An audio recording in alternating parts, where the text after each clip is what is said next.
అందరికీ నమస్తే. నేను మీ పావని గౌడ్.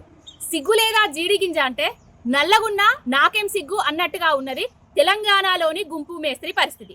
ఎస్ఎల్బీసీల ప్రమాదం జరిగి 8 రోజులు దాటిపోయింది. ఈ 8 రోజులల్లా గుంపు మేస్త్రి చేసిన ఘనకార్యాలు ఏమన్నా ఉన్నాయంటే చెప్తా.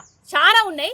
ఎమ్మెల్సీ ఎన్నికల ప్రచారంలో తిరిగిండు, ఢిల్లీకి వేయిండు, మోడీని కలిసిండు, ఢిల్లీ నుంచి వెళ్ళి మళ్ళా తెలంగాణకు వచ్చిండు, తెలంగాణలో వాళ్ళ ఇన్ఛార్జ్ సాక్షిగా మీటింగులు పెట్టుకున్నాడు, దావతులు చేసుకున్నారు, విందు వినోదాలల్లో పాల్గొన్నారు. 8 రోజులు దాటిన తర్వాత మరి అక్కడ సంఘటన దగ్గరికి వచ్చి ఏమన్నా క్షేమ సమాచారాలు చెప్తాడా, సహాయక చర్యలు ముమ్మరంగా చెయ్యిండ్రి అని చెప్తాడా అని మేమనుకున్నాం.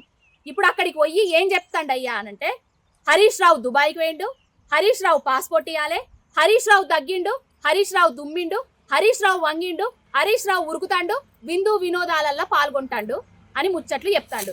అయ్యా గుంపు మేస్త్రి, అధికారంలో ఉన్నది ఎవరు? సహాయక చర్యలు చేపట్టాల్సింది ఎవరు? ప్రభుత్వంలో ఉన్నది మీరా లేకపోతే మేమా? అసలు ఏం మాట్లాడుతున్నావు? ముఖ్యమంత్రి అనే విషయాన్ని మర్చిపోయి ఈ వైఫల్యాలను వేరే వాళ్ళ మీద నెడుతున్నావు, బురద జల్లే రాజకీయాలు చేస్తున్నావు. ఇవి మానుకోవాలే. అసలు దుబాయ్కి వేయింది మీ కోమటిరెడ్డి కాదా?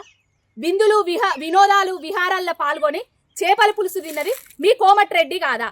ఇవన్నీ మర్చిపోయి హరీష్ రావు గారి మీద బురద జల్లే ప్రయత్నాలు చేస్తున్నావు.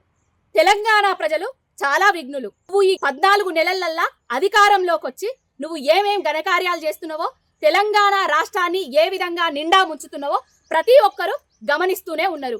ఈ బురద జల్లే వ్యవహారాలను మానుకొని ఇప్పటికైనా సహాయక చర్యలను ముమ్మరం చేసి ఆ కార్మికుల కుటుంబాలను ఆదుకునే ప్రయత్నాలు చెయ్యి.